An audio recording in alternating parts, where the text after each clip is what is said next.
So yes, the highest grade is the A. The highest grade is 100. Sorry, if it's a 92, that's the 100. So that's the curve. So yeah, that's how it's gonna go.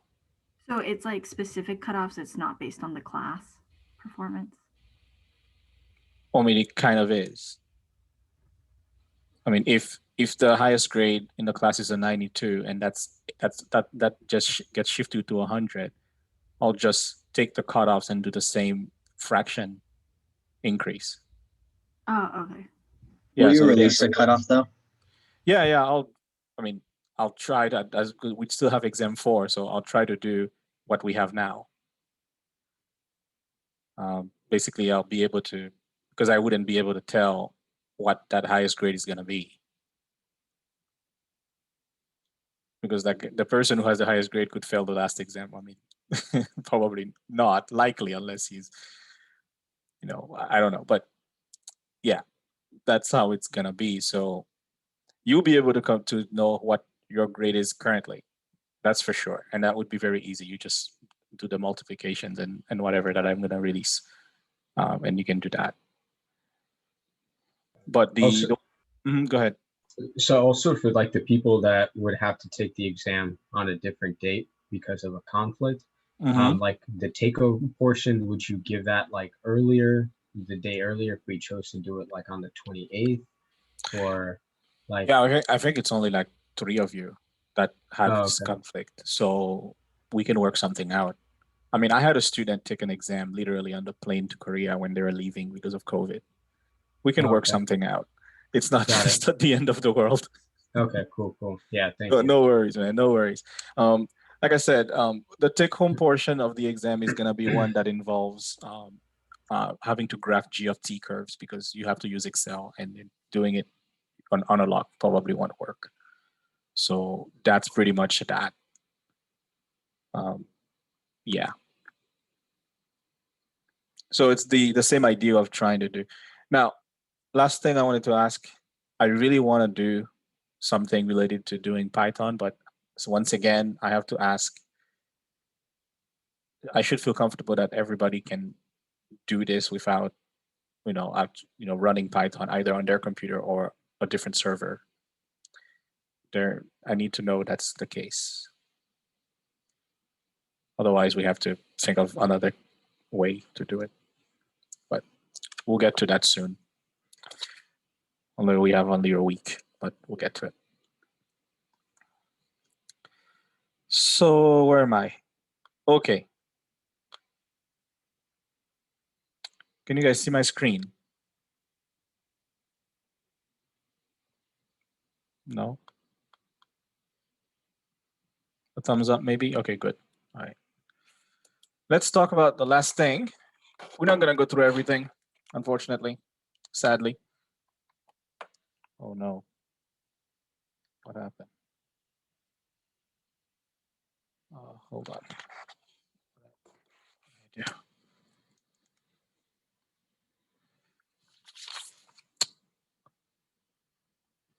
On the bright side, it's a good thing. This is the end of class. My laptop it's on its last legs. It really doesn't want to do this anymore.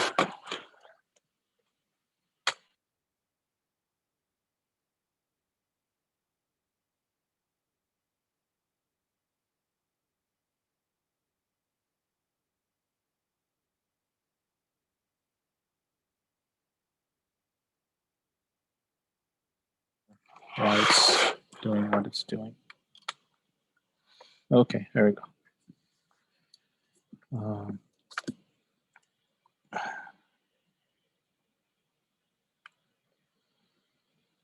Okay. All right.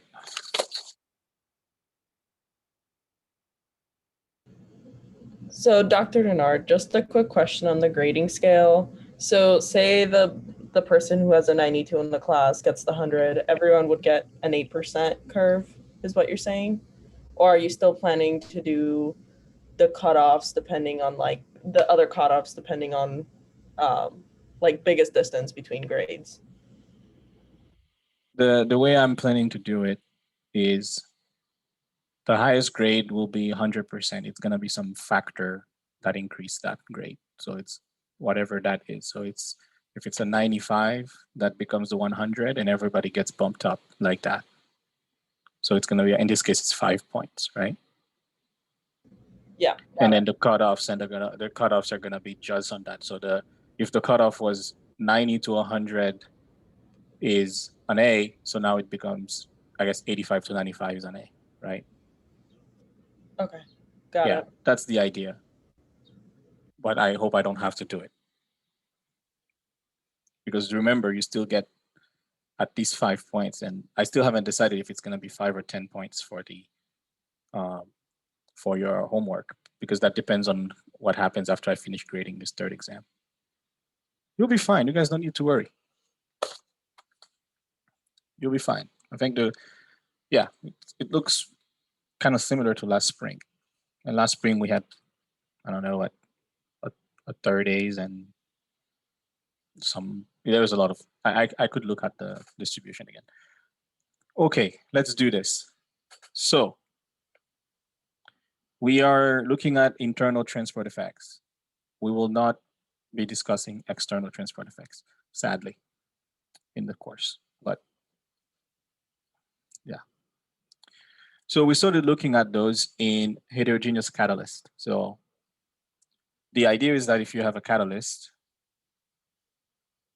and you have pores, right? So the catalyst looks like this.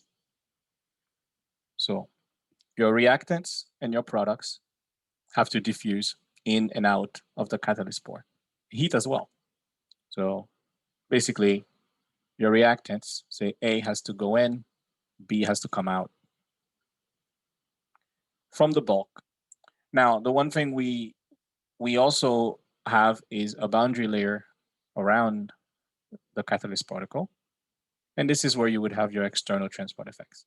So you would have a concentration of A at the surface, you'd have a concentration of A in the bulk. But in this particular part, we'll assume that there's no external transport effects, so these are the same.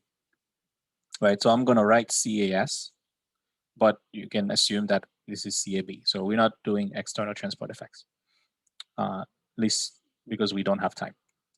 So the one thing we did is that internal transport effects, so basically pore, pore size, pore volume, all of that can be approximated. So the internal transport effects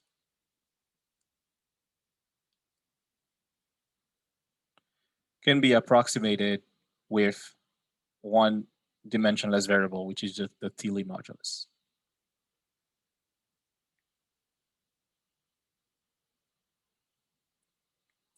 So this non-dimensional variable takes into account a few things. For example, for an nth order reaction, the Thiele modulus looks like this, and n is the reaction order. And this is Ca at the surface to the power of n-1 divided by 2 times the effective diffusivity. And this is to the 1/2 power. So this is what this looks like for an nth order reaction. And if the reaction is reversible, there is a term here that is added that is a very large term that takes into account reversibility. So this is a V, not a Y. So that KV is the reaction rate constant based on the geometric volume of the particle. So basically you can say that KV is the catalyst density times K, right? So K would be per gram and rho would basically be able to convert it to volume. So that's what this is equal to. So this is sort of what we looked at last time. And LC is the geometric length. So this is, or it's all characteristic length. Since most characteristic length or characteristic dimension, and this is the geometric volume over the geometric surface area. So it's equals to R/3 for a sphere. So you could think of cylindrical catalyst would have a different one. right? Or a flat two-dimensional well, I guess cylindrical catalyst would have one, a rectangular one, or anything with different dimensions would have a different characteristic dimension. So that's what this is there. And the other thing we looked at is the effectiveness factor. That's the other term. So it's related to the Tilly modulus, really. The effectiveness factor, what we're talking about is that because of internal transport effects, the actual reaction rate is equal to some value that goes between 0.1 and 0.1 to 1. So this goes from, well, it's never 0, because 0 would mean there is no reaction, but it goes from some very small number to 1. And it is times the rate with no gradient, internal gradient. So this is the effectiveness factor. And the effectiveness factor is equal to hyperbolic tangent,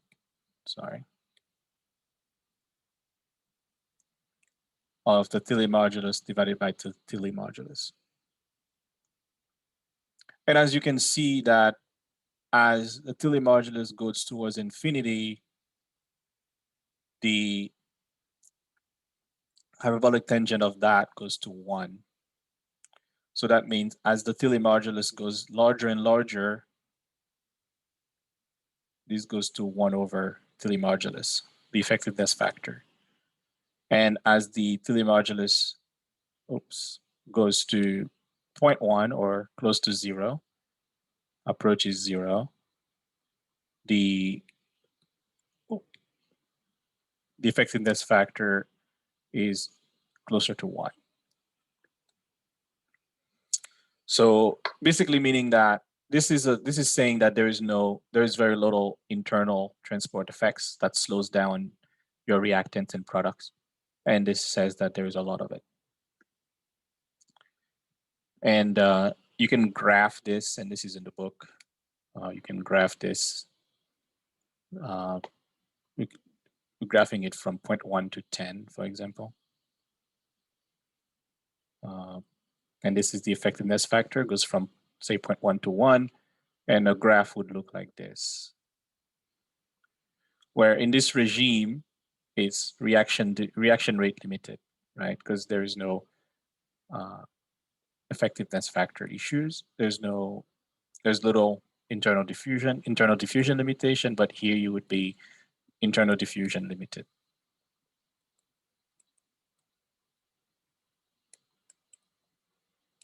So, and we ended class last time by thinking about how do you incorporate this in your design equation, and it goes back to this, right? This is what it goes back to. So when you write your rate equation, say let's say you write a mole balance. So let's say this is for PFR, right? So you write this, then your minus RA is actually some eta times some minus RA with no gradient. So I'm gonna call that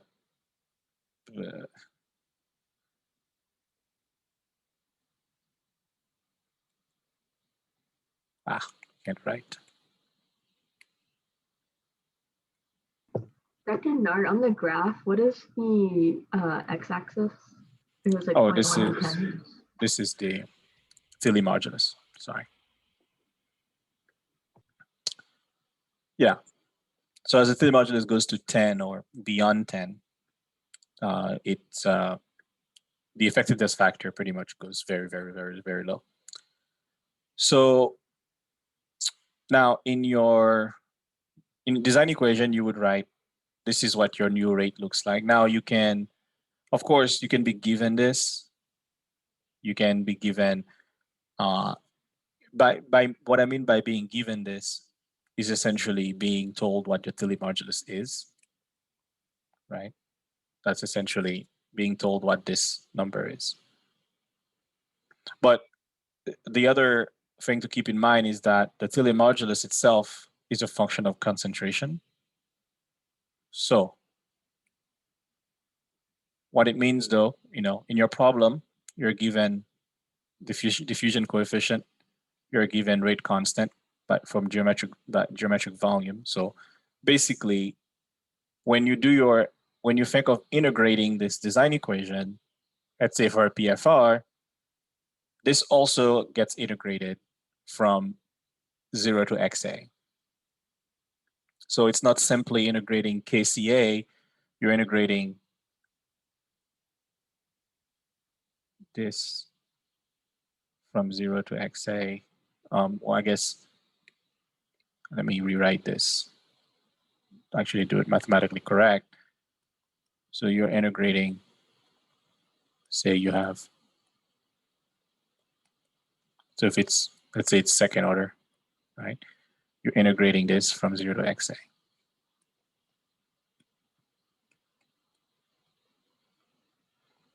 So then you have to plug in what the effectiveness factor is. And yeah, that's how you would do it. So it becomes a much more complicated integral to solve. And you have to use essentially MATLAB or Python or some numerical method to solve that integral, because this is changing. Now in a CSTR, it's evaluated, so you would know what the effectiveness factor is because you would know the concentration at the exit. Yeah, you know the concentration at the exit. Okay, now let us continue. We'll mostly touch base on some things because we have what, an hour and 20 minutes with a 5-minute break or so. So we'll touch base on certain things, and you'll be tested accordingly. So you won't have to worry about something you haven't seen in class in depth and getting tested on. But that's how it's gonna go. So we can touch base on a couple of things. The other thing we touch base on is the effective diffusion coefficient. This is also in the book, but I'm not gonna go through all of the details that the book goes through, because there's only one that really concerns us. Only one thing there. Which we call the effective. There's always, we sometimes put an A there to say it's for compound A. And this is this divided by, so what it is. So this is your eta is your porosity. This is tortuosity. This is essentially saying that I'm gonna graph it out for you. We're gonna get to that in a moment. So DAP is the diffusion through straight pores. Like, the idea is that if you have a bunch of straight pores in a material, so you have a material and you have a bunch of straight pores in it, and you're looking at diffusion of a material in those, and this material looks like your catalyst, like this. It's the same volume of pores, and it's the same radius of the pores on average. So this is your DAP as a function of radius or something like that, right? So you'd have some diffusion. And this you can calculate experimentally by doing some very nice designs of materials. But your catalyst actually looks like this. So the pores are not straight, right? The pores not being straight, this is what the tortuosity means. So it corrects for it. At least that's what it's intended to do. And most commercial catalysts have a tortuosity between 2 and 10. And you'd be given numbers like this. So if you're not given your effective diffusion coefficient, these are just plugging in numbers. And we initially, at the beginning of class last time, we defined what this was. And this is the second time you're seeing this, because we also looked at it when we were looking at pressure drop a little bit, looking at the porosity of the catalyst, just a little bit, not too much. So So that's the first thing we kind of touch base on. So in some ways, it's plugging in numbers if you think about it. If you're given these numbers, you can calculate the effective diffusion coefficient. The more qualitative aspects now is what type of diffusion can occur and how that relates to the effective diffusion coefficient. So this is more the more qualitative aspect. For example, we're going to look at two types of diffusion, because our goal, for example, is to estimate the effective diffusion coefficient, because we don't know what it is often, as when we first begin to analyze a catalyst. But there is many ways you can estimate it. But for catalysis, you can have something called a configurational diffusion. So what configurational diffusion means is that if you have a pore, so it's a straight pore, and let's say the pore sometimes does this, right? You have a few things like that. And the molecule happens to be almost as big as the pore. So basically it becomes configurational diffusion. So depending on the configuration of the pore, the molecule diffuses a different way. So this can only be done experimentally. You can't really figure out what it is until you do experiments. So if the pore of the catalyst is like this, and the molecule, let's say A is going in, it has to go through this, and it's almost as big as the pore. This is your pore diameter. We're going to call it 2R, right? For purposes. We'll call it 2R. So that's the first type of diffusion that you only determine empirically. So you'll be given some numbers for. The second type is called a Knudsen diffusion or Knudsen diffusion. This one is for gases, where if you have a channel and you have a dilute gas, so this is a dilute gas, where the molecule of gas actually hits the wall way more often than it hits another molecule of gas. Actually, no, I drew this incorrectly. So this molecule of gas hits the wall way more often than it hits another molecule of gas. So let's say this is another molecule. So it's pretty dilute. So if that's the case, that what this means is that the pore diameter is very, very large compared to the molecule diameter. In addition to it being dilute. So in this case, the Knudsen diffusion can be called dA kind of sub K for Knudsen. And it's 4 pi R over 3 square root of 2 gas constant times T pi times molecular weight of your species A.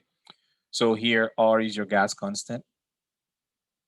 So you can see that this actually does not depend on the on the catalyst. Not the catalyst. It doesn't depend on the molecule as much, right? It only has a molecular weight. It doesn't depend on the molecule diameter because it's negligible.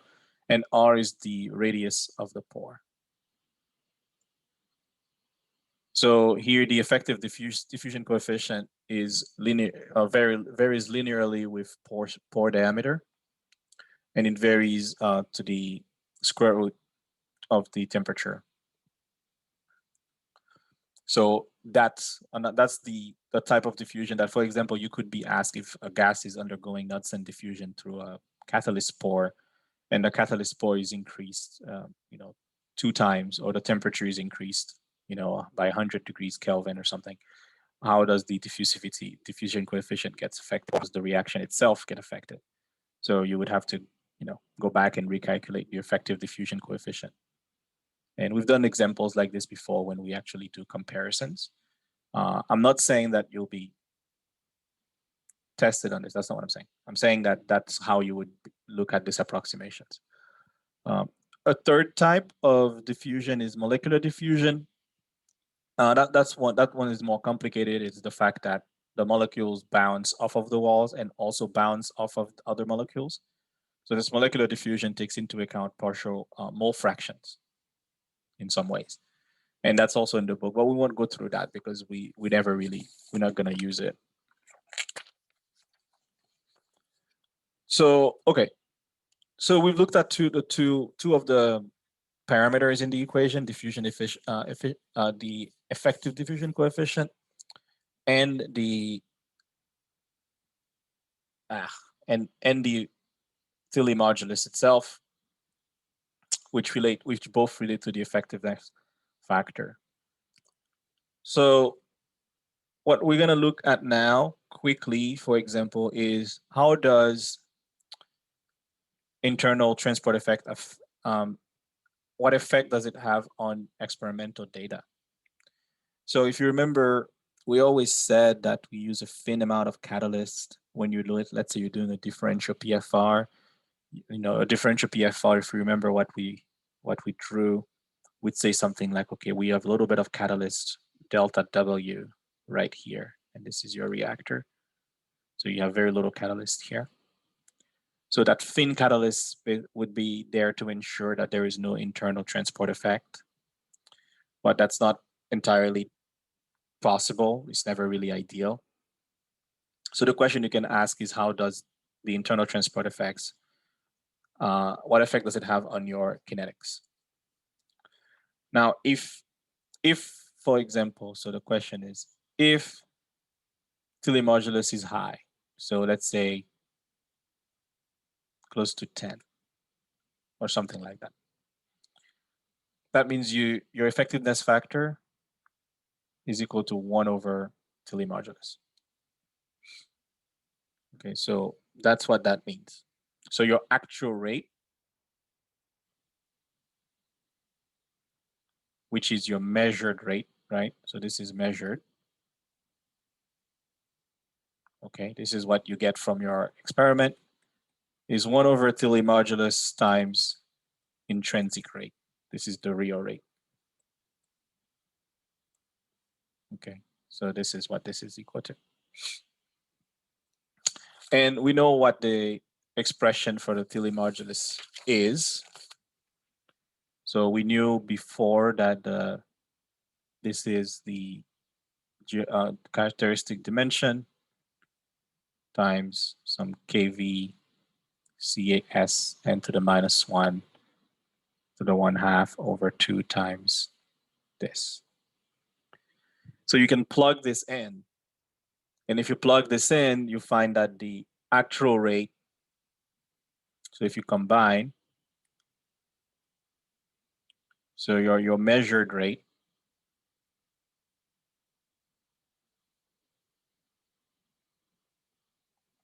is then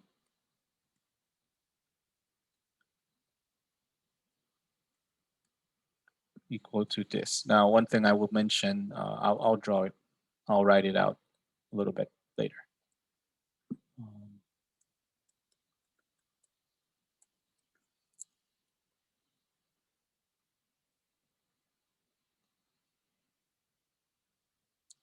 The one thing is that the intrinsic rate, right, is kVCA surface.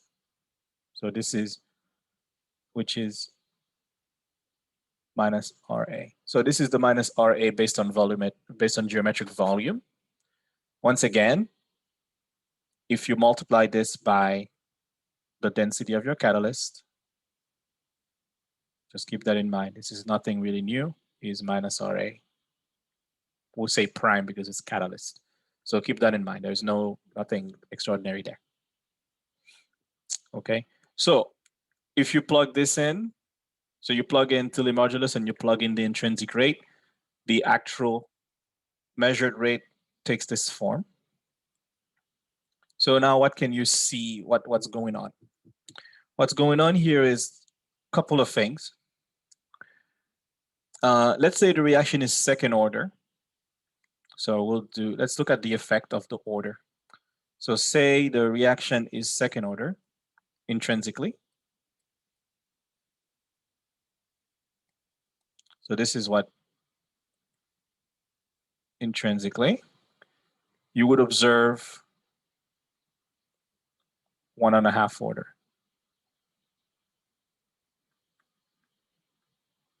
right? That's what you would see. So if you have internal transport effects, if reaction is second order, that's what it's supposed to be. You would see it as 1.5. You wouldn't see second order because of this part here. And we can also look at temperature. So this one is a bit more exciting even. Now, your rate constant is to the power of 1/2. So your rate constant is to the power of 1/2. And let me make sure here, the apparent activation energy is an average between the apparent kinetic energy. Well, it's not an average. It's because it's not an average. Sorry, it's the apparent kinetic energy plus the apparent diffusivity energy divided by 2. Because this is in the exponent, so I misspoke. It's in the exponent, so essentially you're adding them, right? So the apparent activation energy is kinetic energy plus the activation energy for the diffusion coefficient. That's what that is equal to. The one thing to keep in mind, or that you may not know, is that for a gas that's undergoing Knudsen diffusion, the activation energy for diffusion is only 5 to 20 kilojoules per mole. The activation energy for reaction is 50 to 300 kilojoules per mole. So most of the time, the reaction rate constant takes over, and the diffusion doesn't. So what this really means is that the diffusion coefficient is not a big function of temperature, but the reaction rate is the reaction is a big function of temperature. Okay, so that's what this is equal to. So typically what you'd see is that the apparent kinetic energy of the reaction, the apparent activation energy of the reaction is the activation energy for the reaction rate constant divided by 2. So this is what it's equal to if you have significant internal transport effects, right? So so that's what we started here. So this is if you have significant internal transport effect, your apparent activation energy is actually your kinetic energy divided by 2. Why do I keep saying kinetic? The apparent activation energy, is the activation energy of your reaction divided by 2. So the book has a plot on this, which is only counterintuitive because they plot 1/k. So this is temperature, and they plug in the log of the rate constant. So log of some k prime. So this is the apparent rate constant. And what you see is that at high temperature,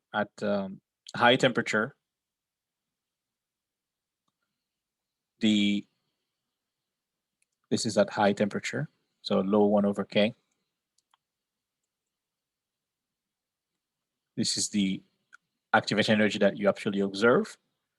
But at low temperature, where the reaction rate constant isn't really changing, so this is low T, you actually observe the activation energy of your reaction.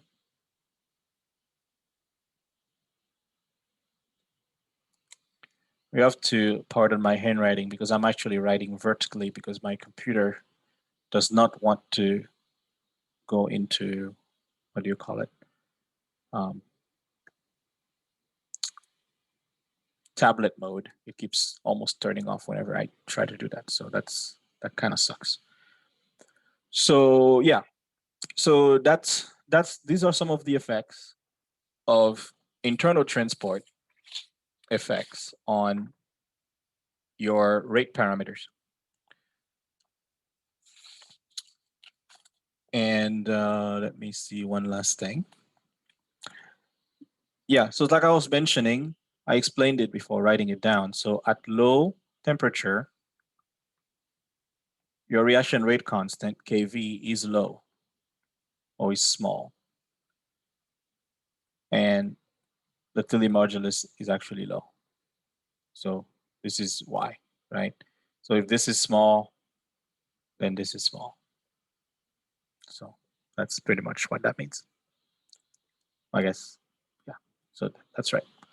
This is small and this is small. So that means you don't have a lot of internal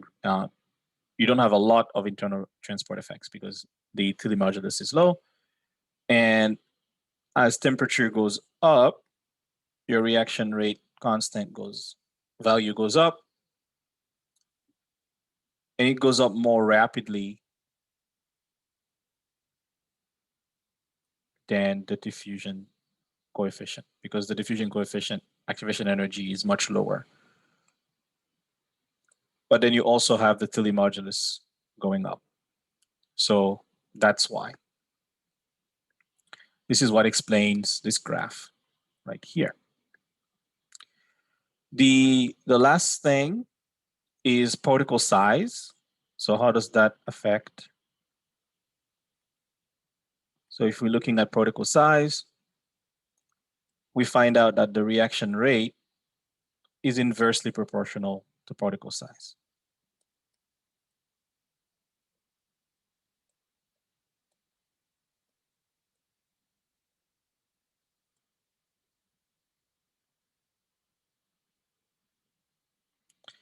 But remember, this is happening in the cases where there is a Tilly modulus that is high, right? So you can see that particle size just shows up at the bottom. So yeah, so that's how some of the qualitative observations, actually, some of the observations you can make looking at this equation and trying to understand your rate data. So you can imagine many questions that deal with this, which can be asked of you. Any questions there?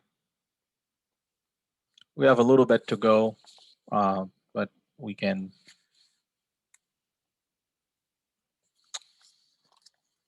We'll try a break in 10 or a break in 5. We'll see if we can get a break in 5 minutes. We're going relatively fast, but we're just really highlighting the key points that you're supposed to sort of keep in mind here. And although we talk about the Tilly modulus, there's always another called the Wise modulus. It's related to the Tilly modulus. It's not that different, honestly. So the Wise modulus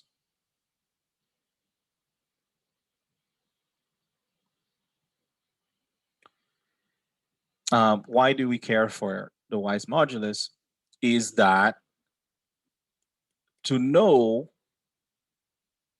the Tilly modulus, you must know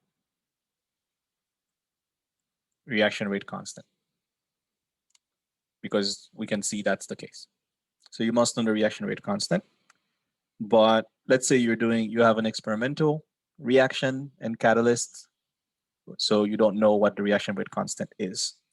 So if you don't know what the reaction rate constant is, you can still estimate the effectiveness factor, but this time you go through what is called the Wise modulus. So if you're doing an experiment on a new catalyst with a reaction that you don't quite know yet very well, you can use the Wise modulus to estimate your effectiveness factor. So how does this work? So it's just a little bit of a manipulation to what the equations we've already seen. So if you're doing an experiment and you have measured data,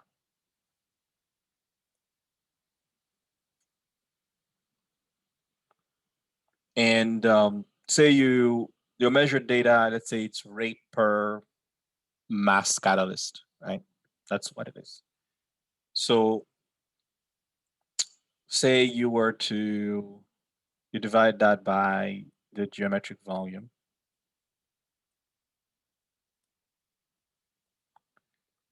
Right, so rate is something per time divided by the volume catalyst. So that gives you this minus RAV. And that is effectiveness factor times rate without gradient. So we're going back to this again.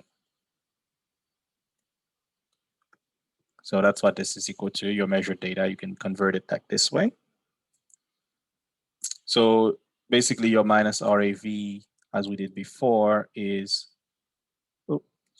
effectiveness factor times KV C at the surface. Remember that when I write C at the surface, because here we're not gonna cover external mass transfer. We can assume that this is CA in the bulk. I just write that C at surface not to be interchanging all the time and get questions as when do we use what, but let's just assume that now it's just C at the surface. But for the purposes of this lecture, we're not gonna cover, and this is to the power of n, sorry.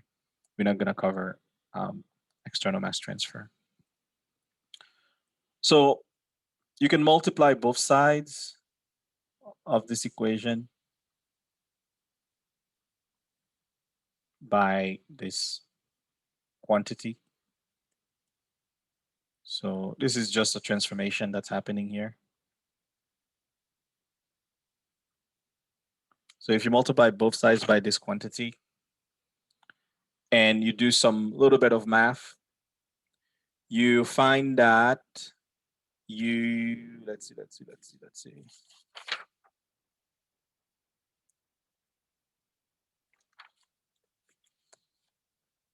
Yeah, you end up with this on the left side, right? It's n+1 times LC squared times minus RAV.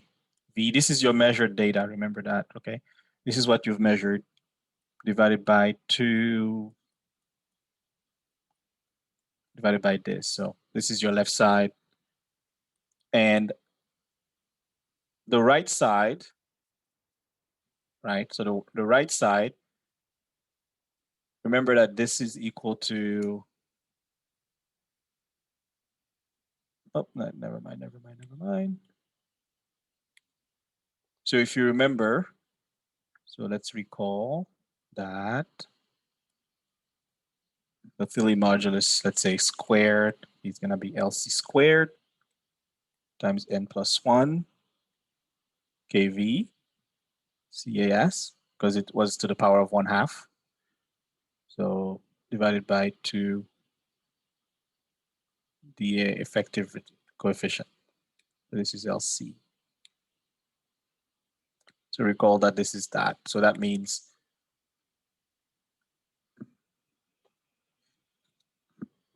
this right-hand side is effectiveness factor times the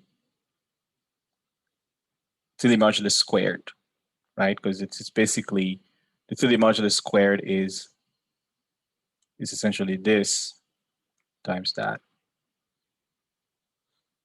right? So that's what that equals to. So that's just the manipulation that you do.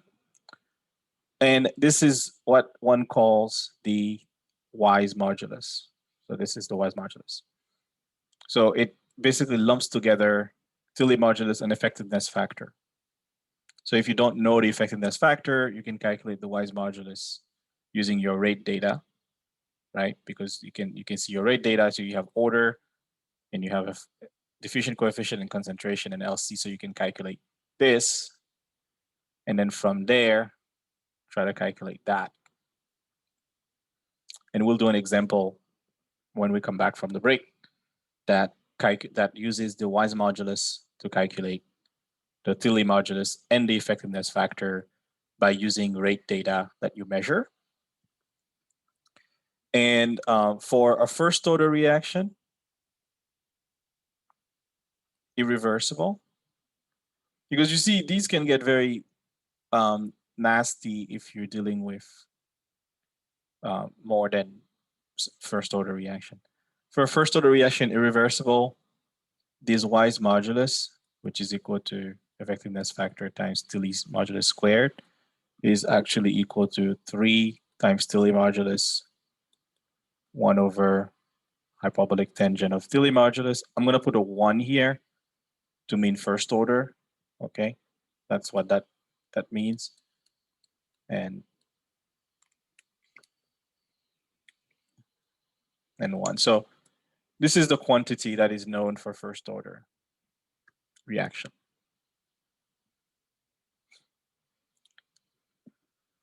Okay, well, let's take a short break. And no, one graph before we do the break, because so if you graph the Y's modulus as a function, or if you graph the effectiveness factor as a function of the Y's modulus, it looks very much like the Tilly modulus. It's the same kind of idea.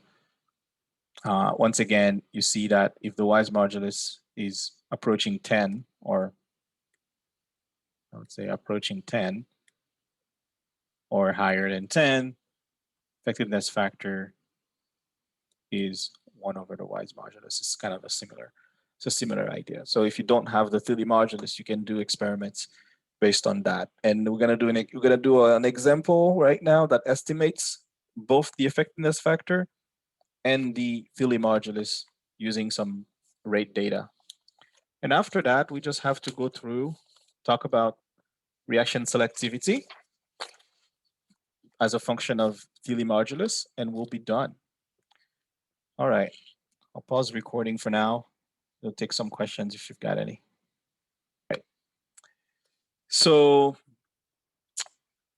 right now we introduced the Y's modulus. So you can ask yourself, why do we do that? But the answer to that is, if you don't know your reaction rate constant, you can't calculate the Tilly modulus. So you have to know something else. So the example we're gonna do, there is a version of it in the book, but we're gonna do a version that is a bit simpler, that I found in Fogler. It's a bit simpler. So let's say this is, oh, whoa, where'd you go? All right, so suppose you have a first order reaction. So let's say this is elementary. So first order happening in a catalyst, and you have 2 catalysts of different sizes. So you have 2 catalysts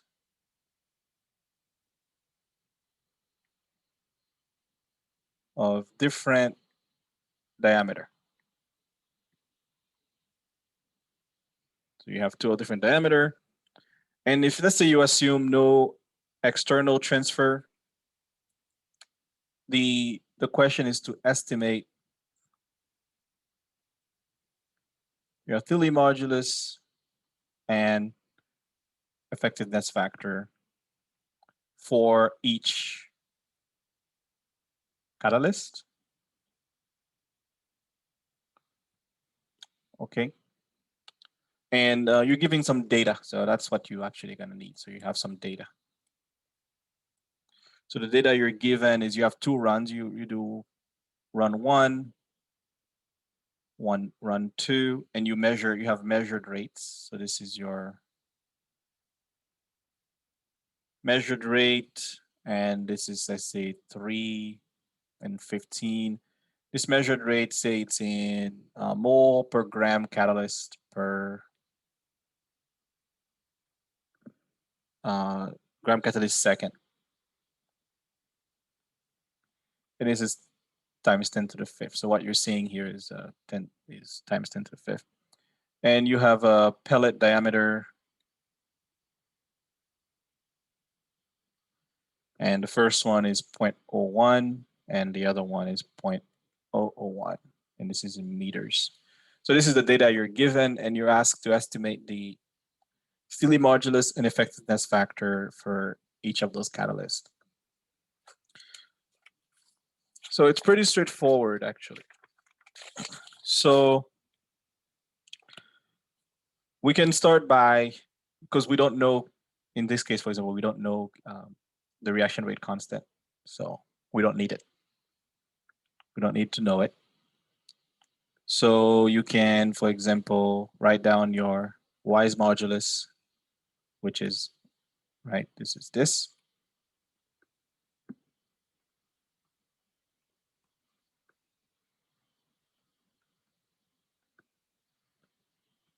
Okay, so this is that. And we know that it's also this. Oops, not 3 over, it's 3 times.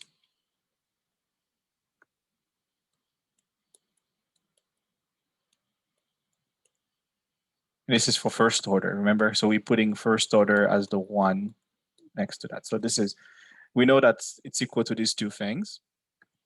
So we can divide, we can divide run 1 by run 2. So we can have in run 1 divided by this in run 2. So I put 1 as the first order here. And if you do that, it will just be equal to minus RA. Well, one thing I need to add here is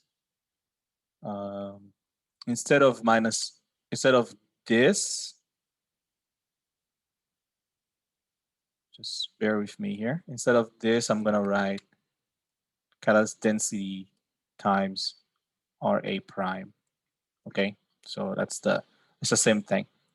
So you can write, if you divide the two, it's going to be equal to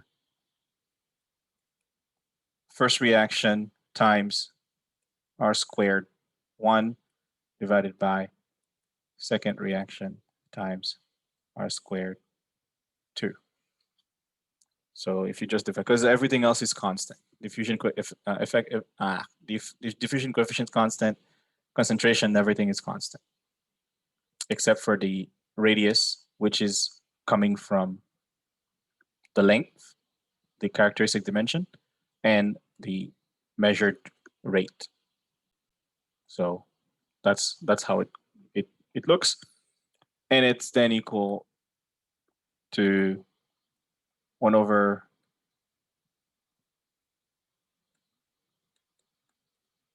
again, this is run 1 for catalyst 1, 1 over this for 1, 2. So first order, run 2. So this is the relationship that you care about. This is one relationship. So this is one equation. If you think about it, this is one equation, you need another.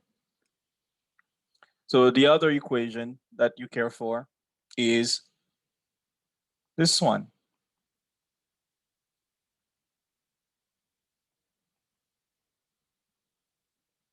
This is the Thiele modulus for first order reaction.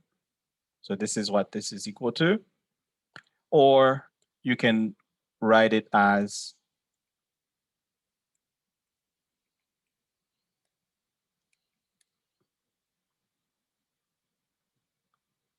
I hope I'm doing this right.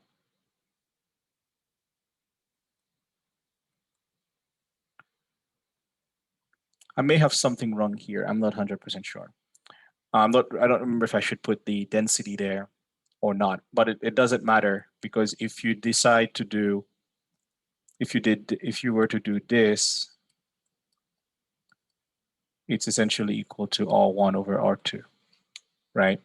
If you do it for the first reaction and the first pellet and the second pellet, you get R1 over R2. So if you plug in some numbers, you find that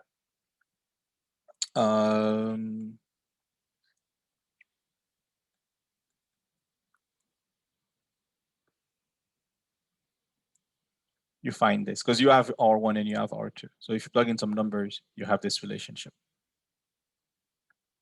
That makes sense. Because there might, like I said, there might be an error here. I have to double check, but for the purpose of what we're doing, it doesn't matter, because we're dividing through.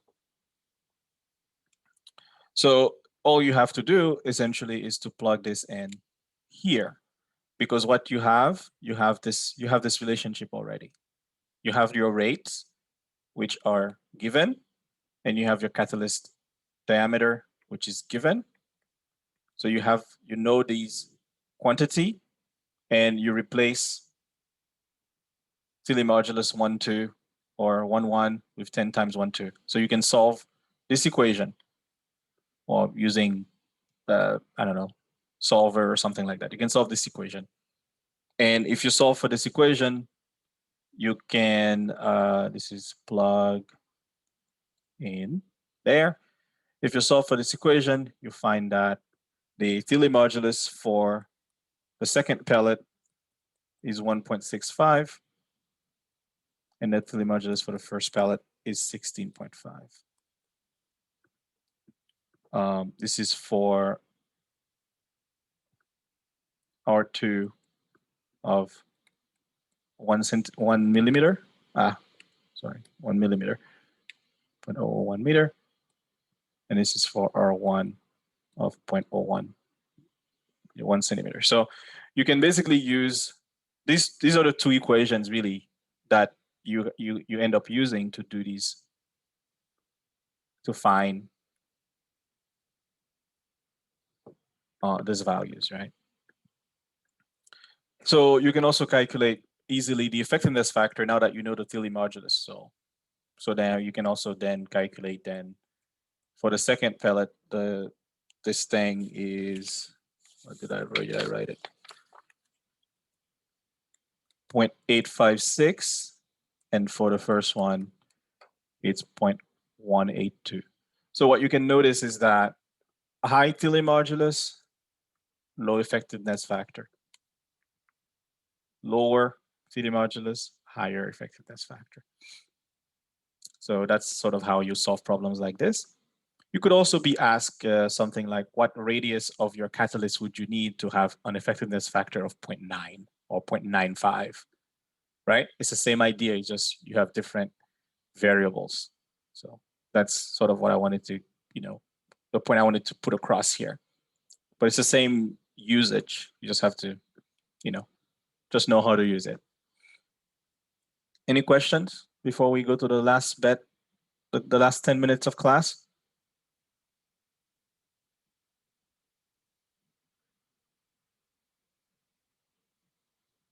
Okay.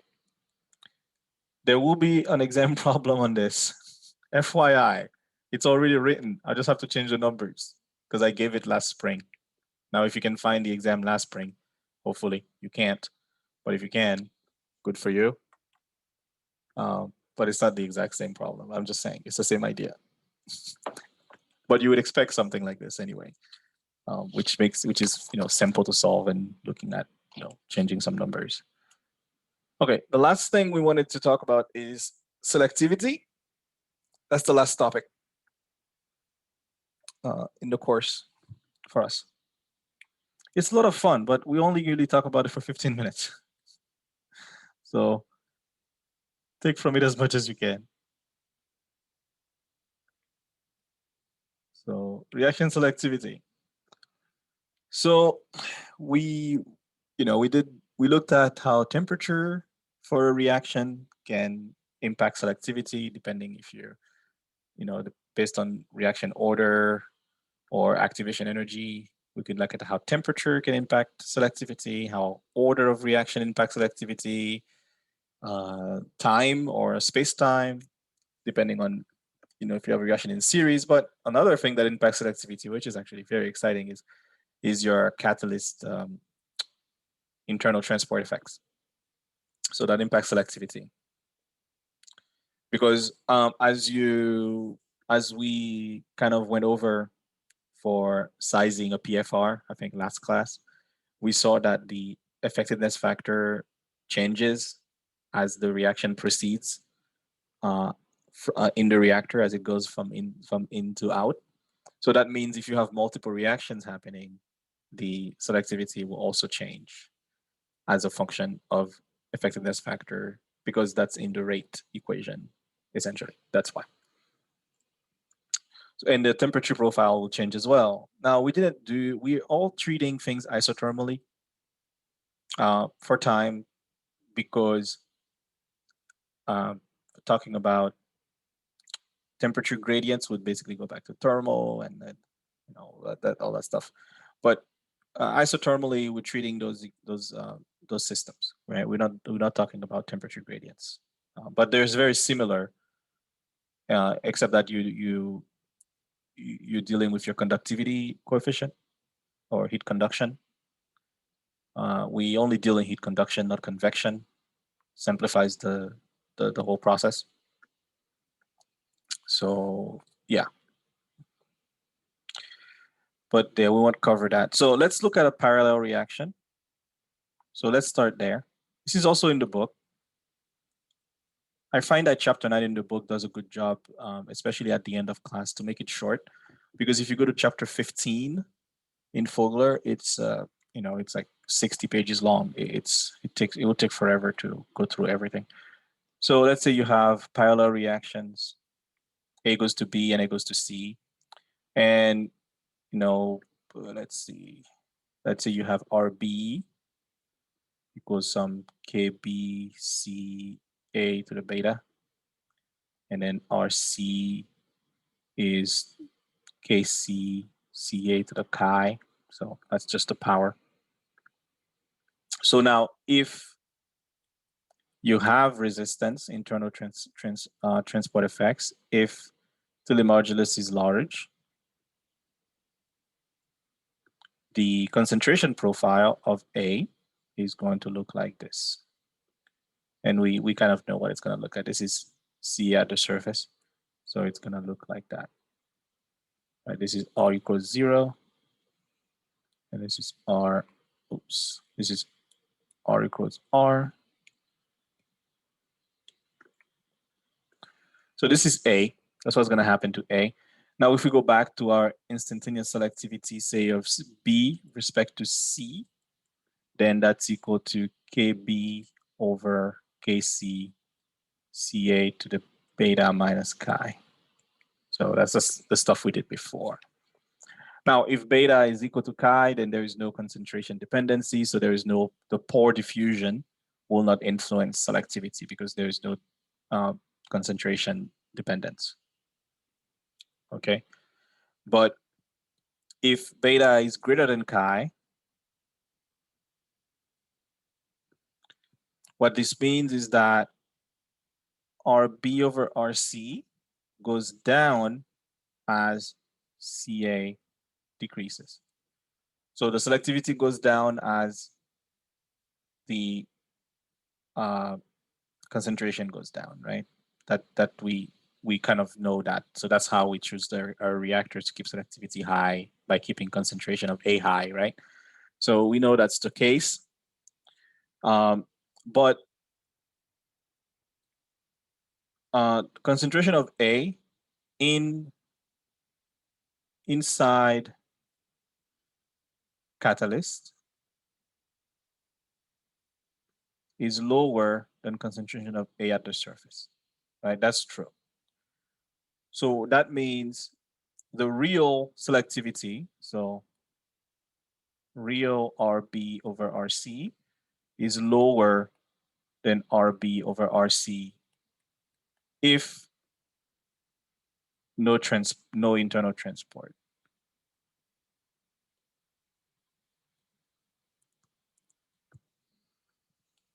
So what this means is that you want to minimize internal transport effects if beta is greater than chi. So that's what you want to do. And to do that is to use a small catalyst. So that's how you would minimize internal transport effects. Or use a type of catalyst they call an eggshell catalyst. So an eggshell catalyst is essentially, as the name suggests, is a catalyst where it's pretty hollow in the middle. So this is a top view, I guess, if you want to be. It's a top view where the catalyst is on the surface. So it's essentially a surface reaction when there is not much happening inside. So you have a catalyst that is sprinkled on the surface. So it kind of looks like an egg. This is sort of a a cut view where the catalyst is on the surface right there, and there's nothing in the middle. So that means there is very little transport, internal transport, because it's a catalyst is on the surface only, and the inside there is nothing, or it's hollow. It's either hollow or if there is an inert, right? This could be an inert, but it doesn't. There's no diffusion in it. So it could be, let's say, a gold particle or something, right? And you sprinkle catalyst on the surface of a gold particle, so it's only on the surface or something like that. So yeah, so something with very little porosity. So if, however, beta is less than chi, what happens is that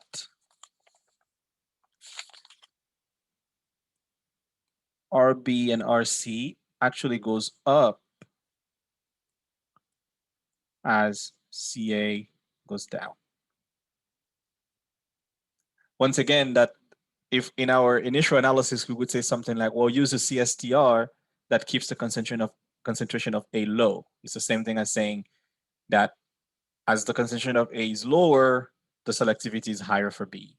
If B is your desired product, of course. So here we're assuming that B is the desired product. So what this means is that the real RB over RC is higher than that without internal transport effects. It's pretty interesting, right? So meaning that in this case, you want transport effects to keep selectivity high for B. So in this case, you would use a large catalyst.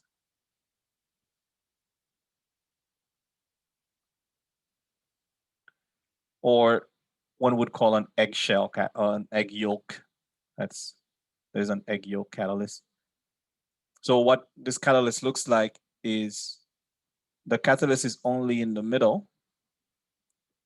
So this is your catalyst. And this is an inert that the substrates have to diffuse through to get to the catalyst. So that increases transport effects before you even get reactions happening. So it keeps the concentration of A low by the time it reaches the catalyst center. So basically, if you think about this, A at the surface of this would be going down and down and then react at a low concentration. So that is the idea of selectivity when you think of parallel reactions. So yeah, that's quite nice, actually. Another type of reactions are independent reactions. So we'll do that one really quickly. So we have, I think we're done in 5 minutes. Yeah, we'll be done in 5 minutes, maybe 6. So we'll do that very quickly. So if we have independent reactions,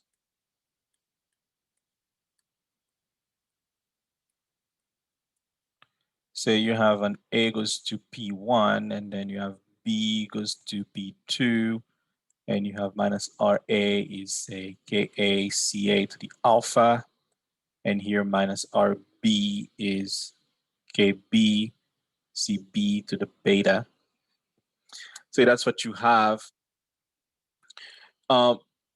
Without going into a lot of explanation, what's going to happen here is that, say that reaction 1 is very fast,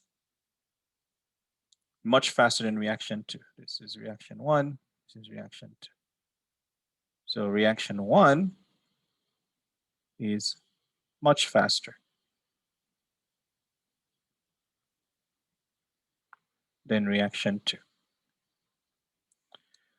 So if you were to compare the two rates, so minus RA, which is some effectiveness factor A times Ka Ca to the alpha, and minus RB is effectiveness factor B Kb Cb to the alpha to the beta. So if you were to divide those together, right? If you do that, you end up with some equation that looks like, I'll just write the equation because we don't have much time anyway, but it doesn't matter too much.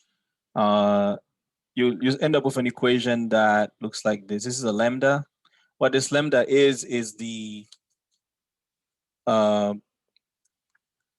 RB, RA over RB, which is actual RA minus RA over minus RB, right? This is the actual. This is what this lambda is. This is actual. Is equal to the square root of some lambda naught. This is intrinsic times the square root of dA CAS divided by alpha plus 1 over dB CBS divided by beta plus 1. So what this means is that the internal transport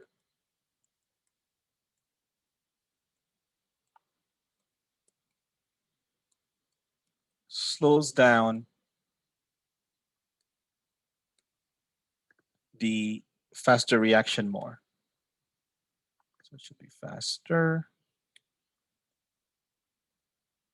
reaction more than the slower reaction. You can think of it of taking the square root of a large number versus taking the square root of a small number. The square root of a large number there's a bigger difference between it and the number versus the square root of a smaller number between it and the smaller number, right? If the square root of 1.5 versus square root of 9, square root of 9 is 3, square root of 1.5 is, I don't know, close to 1.2 or something like that. So that means the reaction that is faster, the square root of it is a bigger difference. So that means the reaction that that basically where Ka is fastest with temperature, or C or alpha is higher for reaction order.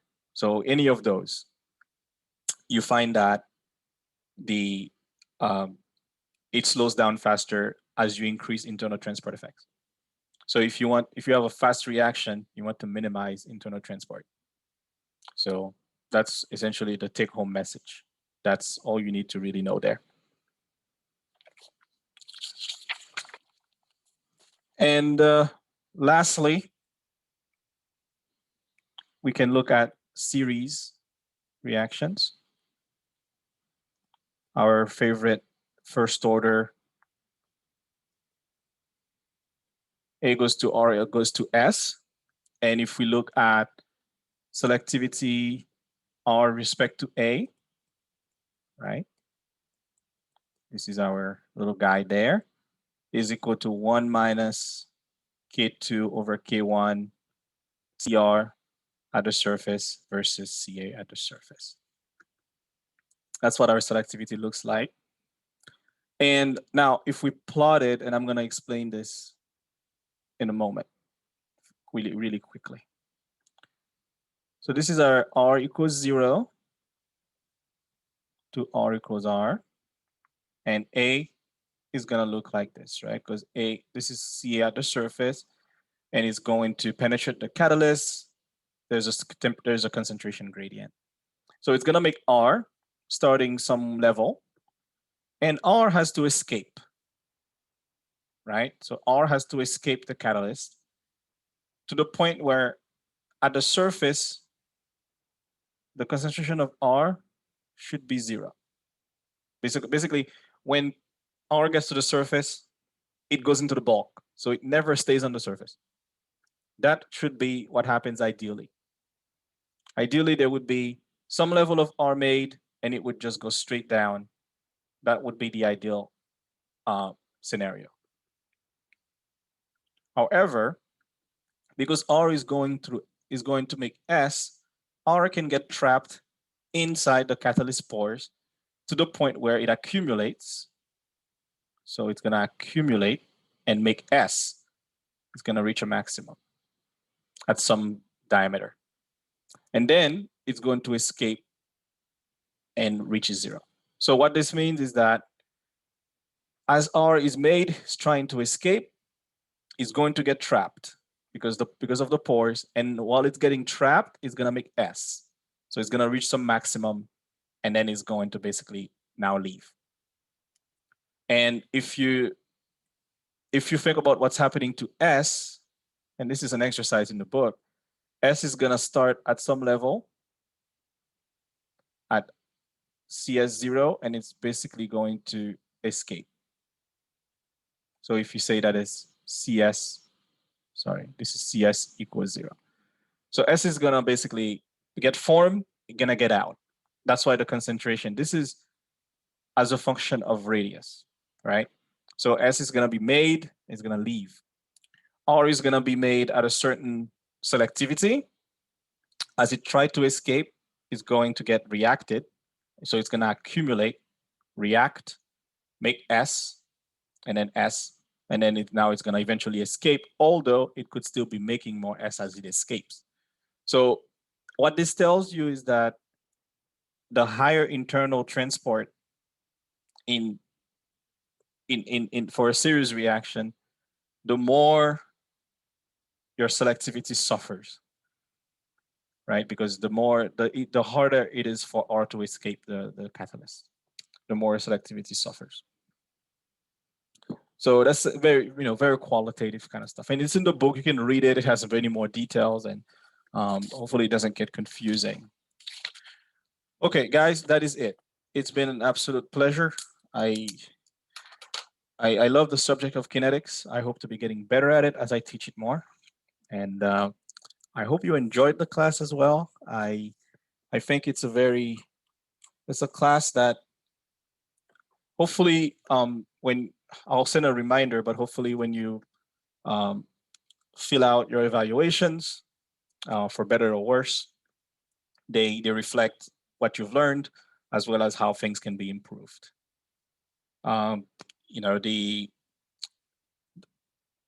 So I will close a little bit by saying something like, well, what we did not learn. So that's the other thing. So we did not learn external transport effects. Last spring, we barely got to it as well. So, and talking to other instructors around the country, it's absolutely impossible to do that. But however, this spring, we added a lot of things, which I'm very excited about. We of course added pressure drops. We introduced Python earlier than last time.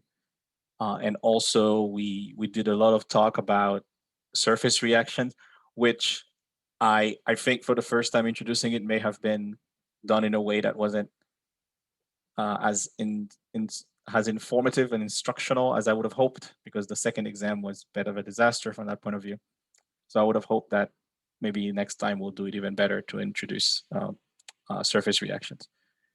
We did not talk about bioreactors, which I think is a departure from the course. So that's kind of, I think it's a bit of a departure. It's difficult to introduce it because the variables have changed a lot.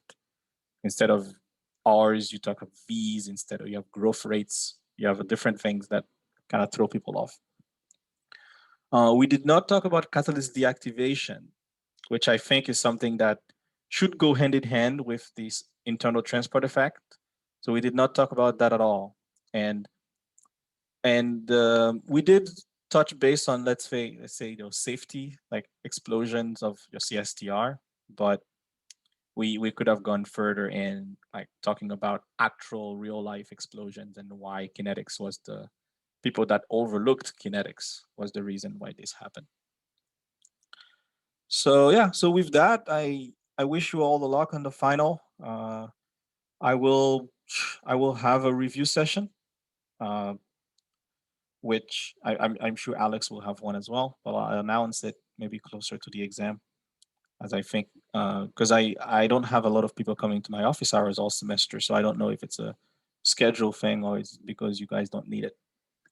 But I'll announce a few I'll put a few dates, and you can pick and do a poll and see which one would be best for people to come in and ask questions. And in the coming days, I'll also announce what to expect more or less on the exam, but I think you know at least one question, at least two questions, you know, out of, let's say, three, what to expect. And one of them will be take home, and you can already kind of know which one it is. It's going to be CSTR with G of T curves. So that's already going to be, yeah, if you can do the homework, I think you'll be fine there. So that shouldn't be a problem. Okay, so any questions?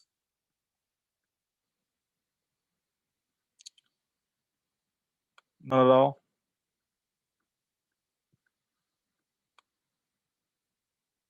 All right, I will